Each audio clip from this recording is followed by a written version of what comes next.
Traí meu marido e ele se vingou de forma devastadora. Meu nome é Clara, e por muitos anos, fui a esposa dedicada de Leonardo. Nosso casamento era estável, construído em uma base de amor, respeito e parceria.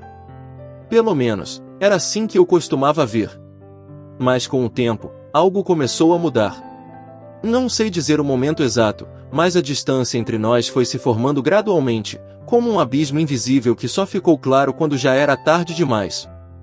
Leonardo sempre foi um homem focado em sua carreira.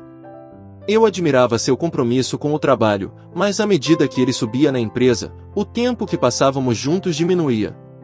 Jantares românticos eram substituídos por rápidas refeições, e as conversas profundas que costumávamos ter tornaram-se superficiais, limitadas a temas práticos como contas e horários.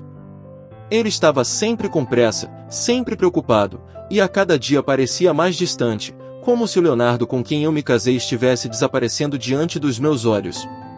Eu tentei conversar com ele várias vezes, implorando por mais tempo, mais presença.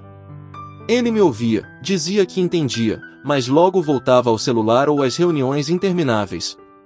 As noites que passava até tarde no escritório se tornaram comuns, e eu me via, sozinha na cama, olhando para o teto, perguntando-me se havia algo que eu pudesse fazer para resgatar o que tínhamos. Então, Marcelo entrou em cena. Eu já trabalhava com ele há algum tempo, mas só recentemente comecei a notar sua presença de verdade. Marcelo era um cara descontraído, sempre com uma piada ou uma palavra simpática, o tipo de pessoa que iluminava qualquer ambiente. Ele era o oposto de Leonardo em muitos aspectos, enquanto meu marido parecia sempre distante e preocupado, Marcelo era envolvente, presente, prestava atenção em cada palavra que eu dizia. No começo, eram apenas conversas no escritório, trocas de piadas durante os intervalos do café. Mas logo essas interações se tornaram algo mais. Ele começou a me chamar para almoçar, e eu aceitei sem pensar duas vezes. Durante esses almoços, me sentia valorizada, ouvida de uma maneira que Leonardo já não fazia há anos. Marcelo me fazia rir, e de alguma forma, me fazia sentir viva novamente. Eu sabia, no fundo, que algo estava mudando dentro de mim. Cada vez que passava mais tempo com Marcelo, menos eu pensava em Leonardo. E, por mais que eu quisesse lutar contra isso, era uma batalha perdida. O casamento que antes parecia seguro e estável agora era uma prisão emocional. Eu me via presa a um homem que mal notava minha presença, enquanto um novo mundo de emoções se abria diante de mim. A primeira vez que traí Leonardo aconteceu de forma quase inevitável. Era uma noite comum, com chuva forte lá fora.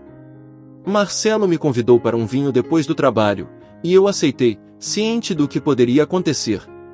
Estávamos sentados em um pequeno bar perto do escritório, bebendo e rindo como se não houvesse mais nada no mundo. O toque de suas mãos no meu braço parecia tão natural, tão certo, que não lutei quando ele me beijou. Quando finalmente voltamos para minha casa naquela noite, eu me senti dividida entre a euforia do momento e a culpa esmagadora. Leonardo estava no trabalho até tarde, como de costume, e não percebeu que algo estava diferente. No fundo, eu sabia que o que havia feito era errado, mas, ao mesmo tempo, havia uma parte de mim que justificava meus atos. Eu merecia ser feliz, não merecia? Eu estava apenas buscando algo que meu marido havia deixado de me dar. Os dias seguintes foram uma mistura de euforia e pavor. Cada mensagem de Marcelo me fazia sorrir, mas ao mesmo tempo, eu me sentia consumida pela culpa. As mentiras começaram a se acumular. Dizia Leonardo que ficaria até mais tarde no escritório, inventava reuniões que não existiam, tudo para passar mais tempo com Marcelo. Cada mentira que contava parecia me afastar mais do meu marido. No entanto, o que eu não percebia é que Leonardo não era tão alheio quanto eu imaginava. Ele começou a notar mudanças sutis em meu comportamento. Eu estava distraída, ausente. Por mais que eu tentasse manter a normalidade, não conseguia esconder o que estava acontecendo. Ele não me confrontou diretamente, mas pude sentir a tensão crescer entre nós. Com o passar do tempo, Marcelo começou a se mostrar menos envolvido. O entusiasmo inicial deu lugar a uma certa indiferença. Ele não era mais o homem encantador e atencioso que me conquistou. As mensagens começaram a diminuir, e ele inventava desculpas para evitar nossos encontros. E então, sem aviso, ele desapareceu. Deixou de responder minhas mensagens e se distanciou completamente. O vazio que Marcelo deixou foi devastador. Eu tinha arriscado meu casamento, destruído minha confiança com Leonardo, e agora estava sozinha. O arrependimento me atingiu com força. Eu sabia que havia cometido um erro terrível, mas não sabia como consertá-lo. Uma noite, quando Leonardo voltou para casa após mais um longo dia de trabalho, ele estava diferente. Havia algo em seu olhar que me deixou inquieta. Ele não disse nada, apenas se sentou à mesa da cozinha e me chamou. Eu me aproximei, tentando agir como se tudo estivesse normal, mas a atmosfera estava carregada. Foi quando ele, calmamente, me entregou o celular dele. Na tela, havia fotos, mensagens, tudo o que precisava para provar o que eu tinha feito. Eu senti o chão sumir sob meus pés. Tentei falar, negar, mas as palavras não saíam. Leonardo olhou para mim com uma frieza que nunca havia visto antes. Eu sei de tudo, Clara, ele disse, com uma calma assustadora. Há semanas. Eu me lembro de como o pânico me tomou.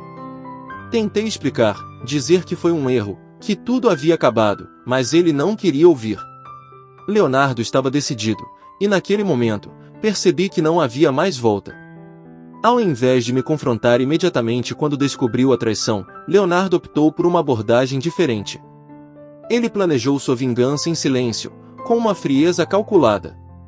Começou a retirar dinheiro das nossas contas conjuntas, mudou senhas de documentos importantes e preparou o terreno para um divórcio amargo. Ele manipulou a situação de forma tão meticulosa que, quando finalmente decidi pedir desculpas e tentar salvar nosso casamento, já era tarde demais. Nos dias seguintes, ele fez questão de me isolar.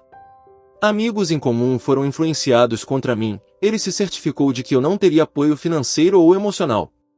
E Marcelo? Marcelo simplesmente desapareceu, não queria se envolver em um divórcio complicado, e me deixou para enfrentar as consequências sozinha. Agora, sentada sozinha neste apartamento vazio, vejo o quanto perdi. O caso com Marcelo foi uma ilusão, um escape de uma realidade que eu não queria enfrentar. Eu estava buscando algo que já tinha em meu casamento, mas que deixei de valorizar. Leonardo era imperfeito, assim como eu, mas ele era meu companheiro, e juntos poderíamos ter superado os desafios que surgiram. A vingança de Leonardo foi sutil e cruel. Ele não precisou gritar ou se vingar fisicamente. Ele simplesmente desfez tudo o que tínhamos construído juntos, deixando-me com nada além da solidão e do arrependimento. Agora, sem marido, sem amante e sem suporte, resta apenas a reflexão amarga de como meus próprios desejos me traíram. Fim. Gostou dessa história? Então não se esqueça de se inscrever no canal e ativar o sininho para receber as próximas. Tem muito mais histórias de infidelidade vindo por aí, e você não vai querer perder. Até a próxima!